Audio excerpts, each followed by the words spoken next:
কিন্তু বিচারের আড়ালেও তো বহু ঘটনা। Absolutely, you are telling the truth.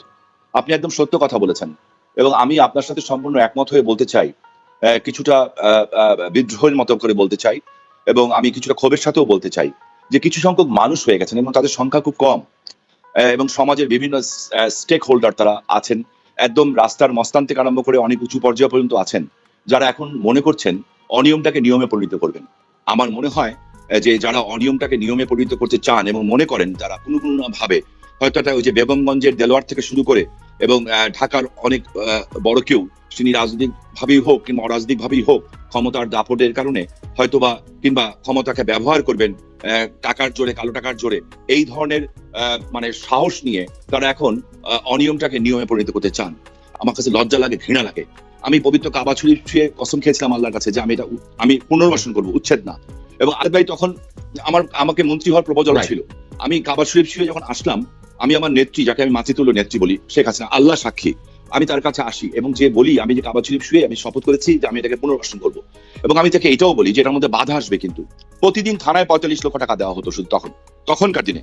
তখন উনি আমাকে একটা কথা বলেছিলেন, ভালো কাজ করলে বাধা আসবে এবং আল্লাহর কাজ করলে অনেক বেশি বাধা আসবে। আজকে প্রয়াত নাসিম ভাই নাই, মরহুম, উনি চলে গেছেন দুনিয়া থেকে। ডক্টর মোজাম্মেল সাহেব সমাজ কল্যাণ মন্ত্রী, উনিও চলে গেছেন। আমি আপনাকে কংগ্রেচুলেশন। জি বলেন। আপনাকে কংগ্রেচুলেশন। আমাদের অনেক প্রশ্ন রয়েছে। আমার একটা বড় কৌতূহল আছে যে আপনি কিন্তু এই কথা স্বীকার করেছেন যে বেগমগঞ্জের ওই দেলোয়ার বাহিনীর মতো এখন ঢাকাও এরকম বহু লোক রয়েছে যারা ক্ষমতার কাছাকাছি থাকার জন্য বা ক্ষমতার কথা বলে বা ক্ষমতার দাপট দেখিয়ে তারা বিভিন্ন রকম অন্যায় বা অপকর্ম করছেন। আপনি আপনার যে নেত্রীকে মাতৃতুল্য বলছেন এবং যে নেত্রী আপনার নেত্রী বাংলাদেশের যে কোনো দুর্নীতি, অন্যায়, সন্ত্রাস এবং যে কোনো কিছু আপনার যারা দাবি করেন যে তিনি তা দেখতে পারেন না বা তিনি তা পছন্দ করেন না, এইগুলি তিনি কিভাবে মোকাবেলা করার কথা তিনি ভাবছেন। কিন্তু এবং আমি বারবার বলি যে বাংলাদেশের মতো জায়গায় সরকারি সমর্থন না থাকলে, ক্ষমতার দাপট না থাকলে এইসব অন্যায় পেয়ে পার পাওয়া সম্ভব না। এবং বাংলাদেশের মানুষের মানে আলাদা, বাংলাদেশের ভিতরে আলাদা একটা বাহিনী করে আলাদা একটা দেশ করে ফেলেছে যেখানে কোনো আইন নাই, কানুন নাই, ব্যাপারগুলি কিন্তু আসলে সেরকমও না। সেই ক্ষেত্রে আপনি এগুলির মধ্যে কি বলবেন যে এর মধ্যে কার কতটা দায়? এটি প্রশাসন, আপনারা যারা আইন প্রণেতা, যিনি বাংলাদেশের প্রধানমন্ত্রী, তার কার দায় আসলে এখানে বেশি? আমরা এড়াতে পারি না, আমিও মনে করি আমরা এই দায় এড়াতে পারি না এবং আমি এটাকে বিশ্বাস করি যে এই সমস্ত কিছু এই ধরনের যে অপকর্মগুলি হচ্ছে কিংবা যেগুলি, তাতে সবচেয়ে বেশি ক্ষতিগ্রস্ত কে হচ্ছে? কার গায়ে ময়লা পড়ছে? সরকারের গায়ে ময়লা পড়ছে। সরকারের গায়ে ময়লা পড়লে প্রধানমন্ত্রীর গায়ে ময়লা পড়ছে। বাট একটা জিনিস মনে করতে হবে যে সমাজে উনি একটা পার্লামেন্টে একটা ভাষণ দিয়েছেন, খালেদ ভাই আপনি শুনেছেন, যে এইটা কিন্তু হঠাৎ করে শুরু হয় নাই। যুগ যুগ ধরে সামরিক শাসন বিভিন্ন কিছু দিয়ে শুরু হয়ে এই যে একটা গাছের যে শিকড় বেরিয়েছে, এত শক্ত মহিরু হয়ে গেছে, শিকড় একদিক দিয়ে কাটছেন তো আরেক দিক দিয়ে বাঁচছে। কয়েকদিন আগে আলোচনা ছিল রেজেন্ডের শাহেদ, আজকে কিন্তু শাহেদের যাবজ্জীবন হয়েছে, গ্রেফতার হয়েছে, যাবজ্জীবন হয়েছে অস্ত্র মামলাতে, ছাড় কিন্তু কেউ পাচ্ছে না।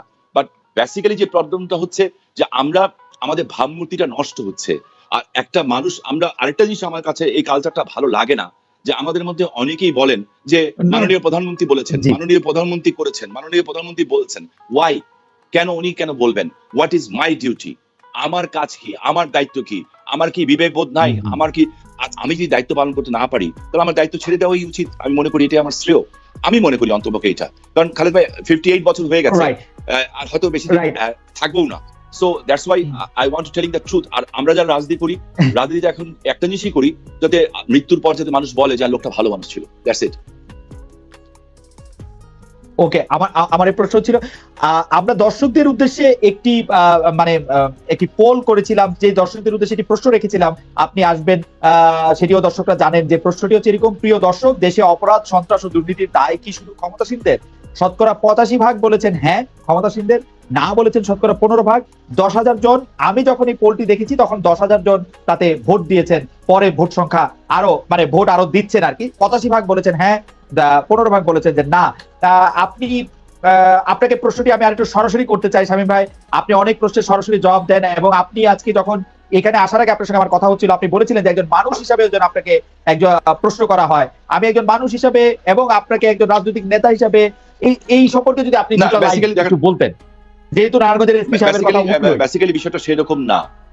ওনাকে কোন ঘটনার পরিপ্রেক্ষিতে উদ্যোগ করা হয়েছে এটা আপনিও আমার চেয়ে ভালো জানেন একজন মিডিয়া পার্সন হিসেবে। আর একটা এসপি সাহেবের সাথে একটা সংসদ সদস্য হিসাবে আমি যখন তোয়ামগঞ্জে ভিপি ছিলাম তখন হলে ঠিক ছিল, এখন না। হ্যাঁ, তোয়ামগঞ্জে ভিপি থাকা অবস্থায় আমরা সামরিক বাহিনীর সাথে লড়াই করেছি, আমরা সামরিক প্রধানদেরকেও আটকে রেখেছিলাম। সো ওই লেভেলে আমার না, আমাদের রুটটা মাটির তলে খুব শক্ত, এবং আমরা অনেক পেয়ে গেছি খালেদ ভাই। আমরা একটা মায়ের 3টা ভাই আমরা এমপি হয়েছি, বাবা ছিলেন এমপি, দাদা ছিলেন এমপি, 3 জেনারেশন ধরে। হ্যাঁ, অভাব দেখেছি, অনটন দেখেছি, পয়সা দেখেছি, কষ্ট দেখেছি, দেশ ছাড়া হয়েছি।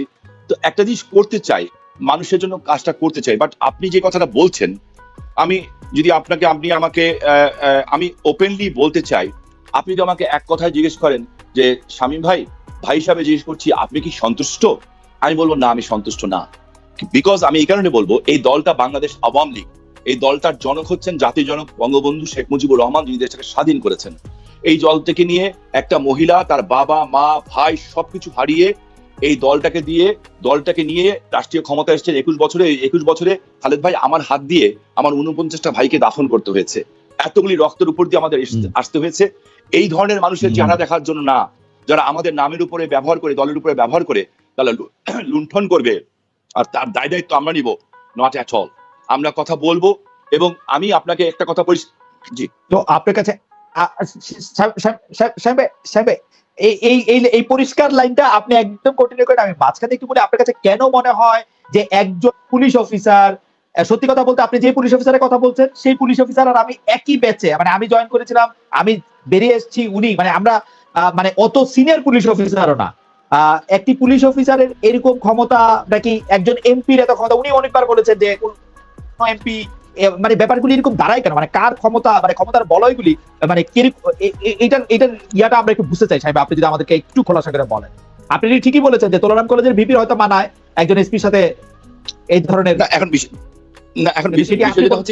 যেটা হচ্ছে কি আমি আপনাকে প্রথমেই বলেছি একটা কথা, যে সমাজের একটা শ্রেণী হয়ে গেছে, এবং শ্রেণী খুব বেশি না, কিন্তু এটা 1% 2%।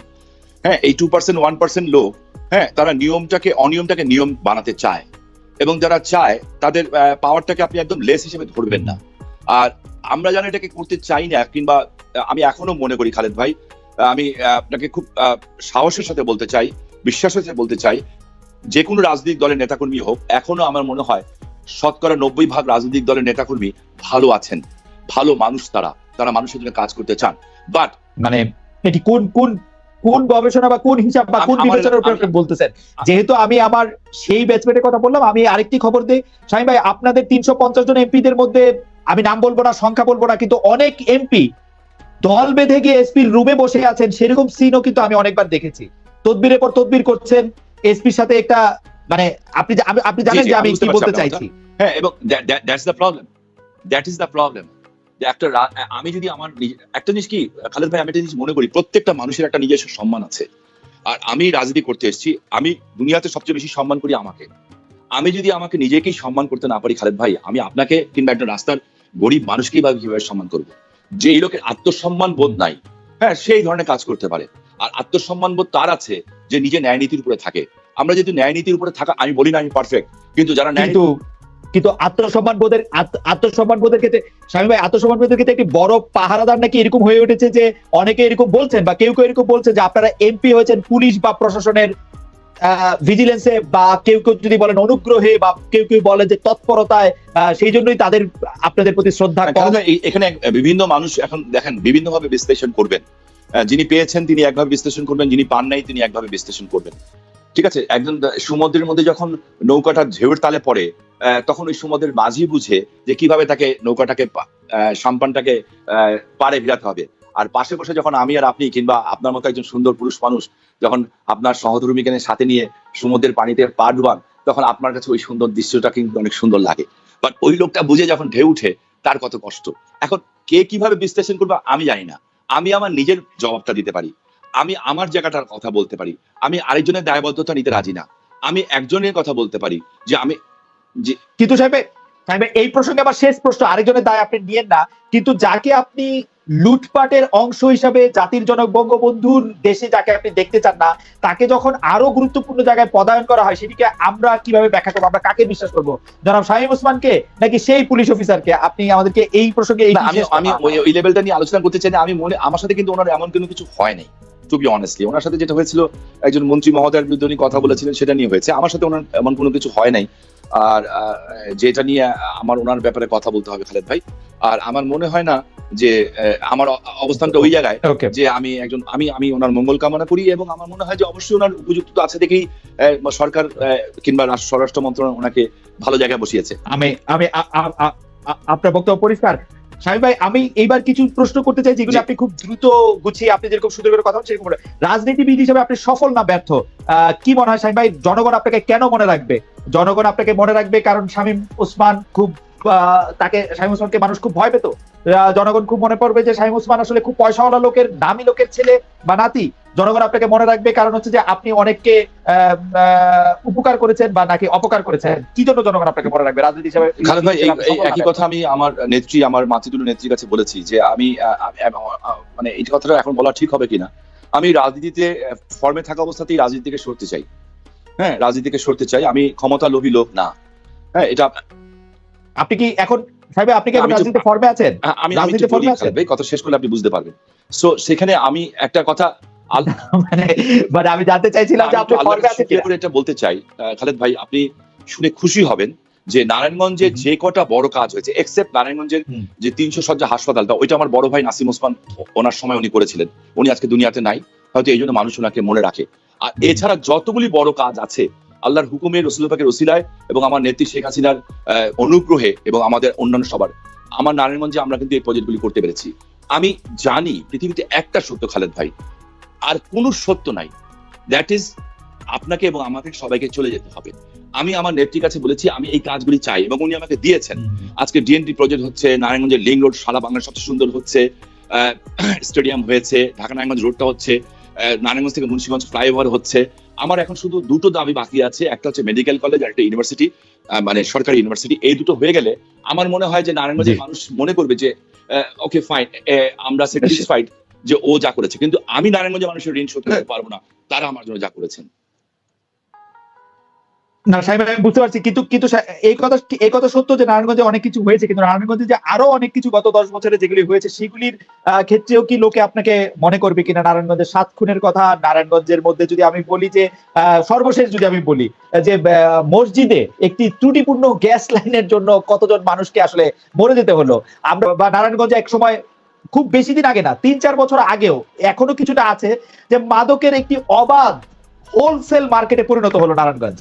তো সেইগুলির ক্ষেত্রে কি আপনি মনে করবেন না যে মানে আপনার দায়, বা আপনি যেহেতু নারায়ণগঞ্জের সবগুলি ভালো কাজের সাথে ওসমান পরিবার জড়িত, খারাপ কাজের দায়ও তাদেরকে একটু নিতে হবে? আমি বলছি আপনাকে, যেমন প্রথমে আসেন আপনি 7 খুনের কথা বললেন খালেদ ভাই, আপনি জানেন সেই সময়টাকে আমাকে কি ফেস করতে হয়েছিল, এবং আমি 45 মিনিটের মধ্যে বলে দিয়েছিলাম যেখানে জানানো দরকার, আমার যাকে জানানো দরকার, আমি বলেছিলাম যে ঘটনা কিভাবে সংঘটিত হয়েছে। 2.5 বছর ধরে বাংলাদেশের একটা দুটা মিডিয়া, আপনার টেলিভিশন তখন আপনি ইন্ডিপেন্ডেন্ট কাজ করতেন না, আপনার কাছে যেই বলেছিলাম যে একটা দুটা মিডিয়া আমার দিকে পিন পয়েন্ট করার চেষ্টা করেছিল। হ্যাঁ, আমি 2.5 বছর ওয়েট করেছিলাম, তারপর 2.5 বছর পরে যে আমি পার্লামেন্টে আমি বক্তব্য দিয়েছিলাম এবং সেই ব্যাপারে পত্রিকাগুলি সাবমিট করেছিলাম। আমি কিন্তু কোনো বিচার পাইনি, বাট আমি যে কথাটা বলেছিলাম সেটা সত্য প্রমাণিত হয়েছে। আর মাদকের কথা বলছেন, ট্রু, মাদক নারায়ণগঞ্জেও আছে, মাদক নোয়াখালীতেও আছে, মাদক বাংলাদেশ সব জায়গায় আছে। এই মাদক বন্ধ করা আমি মনে করি সরকারের একক পক্ষে সম্ভব না। এই কারণে আমার প্রস্তাবনা যেটা হচ্ছে, যেটা আমি আমার এলাকাতে চেষ্টা করেছি এবং করছি, কিছুটা হলে সাকসেসফুল হয়েছে। আমি বলবো যে আমি 100% সাকসেসফুল আমি হই নাই, এবং আমার পক্ষে হওয়ার সম্ভব না, পৃথিবীর কোনো দেশে এটা সম্ভব হয় নাই। বাট আমি মনে করি এই কারণে পঞ্চায়েত ভিত্তিক সমাজ ব্যবস্থা করা উচিত। আমাদের একটা জিনিস করা উচিত, আমরা যারা রাজনীতি করি খালেদ ভাই, যে দলের পরিচয়টা দেখা উচিত না। সমাজে 2 ধরনের মানুষ আছেন, একটা হচ্ছে, কিংবা 4 ধরনের মানুষ আছেন। একটা হচ্ছে খুব ভালো মানুষ, একটা হচ্ছে ভালো মানুষ, একটা হচ্ছে খারাপ মানুষ, একটা হচ্ছে খুব খারাপ মানুষ। এই খুব ভালো মানুষগুলিকে সামনে দিয়ে, ভালো মানুষগুলিকে সাথে নিয়ে সে যেই দল করুক না কেন, আমরা যদি এলাকা ভিত্তিক, ওয়ার্ড ভিত্তিক পঞ্চায়েত ব্যবস্থা গড়ে তুলি এবং আমরা যারা রাজনীতি করি তাদেরকে যদি সমর্থন দেই, আমার মনে হয় যে আমরা 100% না পারলেও অনেকটা পারবো ইনশাল্লাহ মানুষকে শান্তি দিতে। অ্যাকচুয়ালি বিষয়টা হচ্ছে যে রক্ষক যদি ভক্ষক হয় তখন কিছু করার থাকে না।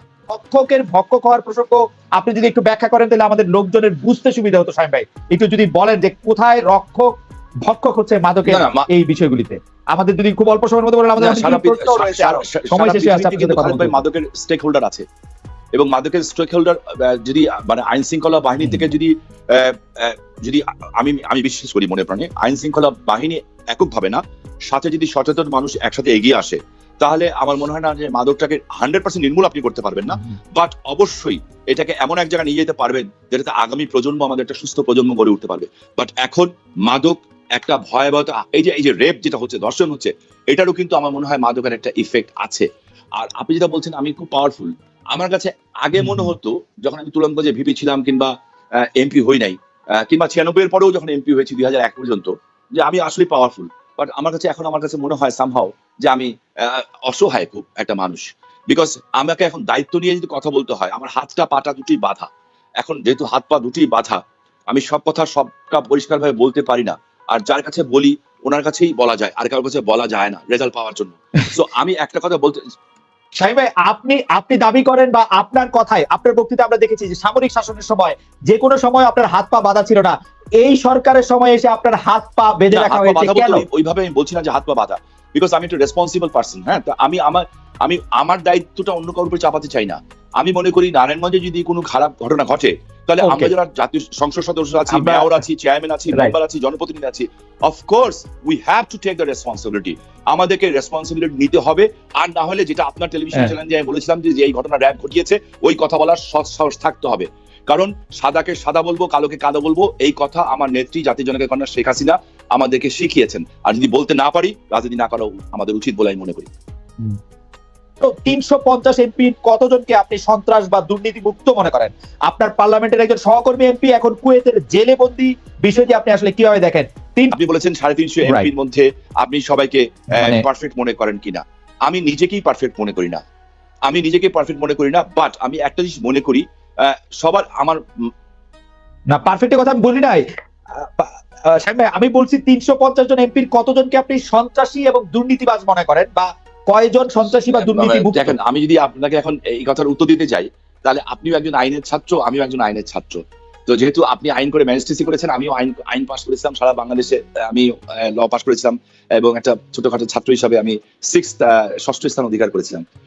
আমি কেউকেই আমি দোষী বলতে পারি না যতক্ষণ পর্যন্ত তার উপরে দোষ প্রমাণিত না হয়। বাট আপনি যদি জিজ্ঞেস করেন আর ইউ স্যাটিসফাইড, আমি বলবো নট ট্রুলি। আমাদের আরো বেশি জনসম্পর্কিত বাড়াতে হবে, জনগণের আরো কাছে যেতে হবে।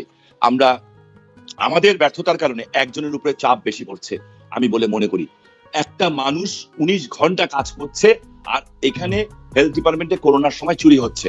সো আমরা শুধু তার উপরে চাপাচ্ছি এবং তাকে দিয়ে we are enjoying our power, and those people যারা এনজয়িং দেয়ার পাওয়ার একজন মানুষকে দিয়ে, আই হেট দেম। না শাহীন ভাই, আপনার কাছে কি এটি মনে হয় না যে এটি মানে আপনার নেত্রীও ভালো বুঝতে পেরেছে? আমার এই সরকারের কাছে প্রশ্ন একটা জিনিস, যে এই যে 2013-14 সময় যে আগুন দিয়ে মানুষ পুড়িয়ে মারা হলো, কিংবা 2001-এর পরে এই যে পূর্ণিমা সহ শত শত মেয়ে মানুষকে মানে ক্ষমতা বদলের পরে রেপ করা হলো, এগুলির বিচার কোথায়? কবে হবে বিচার? আমি এটা জানতে চাই। আমি স্বরাষ্ট্র মন্ত্রণালয়ের কাছে জানতে চাই, বিচার বিভাগের কাছে জানতে চাই যে এগুলির বিচার বিলম্বিত হলো। 85 জন মানুষ তো 13-14-তে আগুন দিয়ে পুড়িয়ে মারা হয়েছে, যে কারণে শেখ হাসিনা বার্ন ইউনিট করতে হয়েছে। তাদের বিচার হলো না কেন? আমি আপনার মাধ্যমে প্রশ্ন রাখতে চাই, 2001-এ আমার উপরে বম ব্লাস্ট হয়েছে, আমি যে সাক্ষী দিয়েছি সেই সাক্ষী ঘুরিয়ে দেওয়া হয়েছে সিআইডি অফিসার দিয়ে। আমার সাক্ষী সঠিকভাবে নেওয়া হয় নাই, আমি ওটার বিচার এখন পর্যন্ত পাই নাই। আমার 20 জন মানুষ মারা গেছে, আমি আদালতে যে বলেছি আমি এটা মানি না। ওকে, সেটি হচ্ছে আপনি তো খুবই চমৎকার রাজনীতিবিদ, আপনি আসলে এত ভালো প্রশ্ন হ্যান্ডেল করেন। সেই জন্য আমি আর প্রশ্ন করবো না। আমি একজন দর্শকের একটি মন্তব্য আপনার কাছে পড়ে শোনাতে চাই। আপনি ইচ্ছা হলে এটি নিয়ে মন্তব্য করবেন, ইচ্ছা হলে করবেন না, কিন্তু সেটি আমি একটু জোরে এবং মানে স্ক্রিনের দিকে তাকিয়ে আস্তে আস্তে এটি পড়তে চাই। জিল্লুর রহমান ফারহান আমাদের সেই দর্শকের নাম, তিনি বলেছেন আপনাকে উদ্দেশ্য করে, উনি তো খুবই আল্লাহওয়ালা লোক, বুকে হাত দিয়ে উনি কি বলতে পারবেন যে নির্বাচনে বিপুল ভোটে জয়লাভ করা হয়েছে জনগণের ভোটে, ভোট চুরি করে নয়? এখানে আমার মনে হয় যে আমার ক্ষেত্রে আমি বলবো যে আমরা জনগণেরটা হয়েছি। আমি তো সব জায়গায় ছিলাম না, আর আমি এই কথাও বলবো না যে কোনো অনিয়ম হয়নি। আমার মনে হয় অনেক ক্ষেত্রে অনিয়ম হয়েছে, এবং একটা অতি উৎসাহী মহল নিজেদের স্বার্থ আদায় করার জন্য দে আর প্লেইং এ গেম, এবং এইটাকে অনেক সময় বলা হয় সরকারের ভিতরে সরকার থাকে, যাতে সরকারকে দুর্বল রাখতে পারলে they can take their benefit. আমার মনে হয় যে আওয়ামী লীগ এত দুর্বল না, আওয়ামী লীগের কর্মীরা এত দুর্বল না, আওয়ামী লীগের জনগণ থেকে এত বিচ্ছিন্ন না যে আওয়ামী লীগকে পাশ করতে হলে অন্য কোনো শ্রেণী পেশার মানুষের সহযোগিতা লাগবে।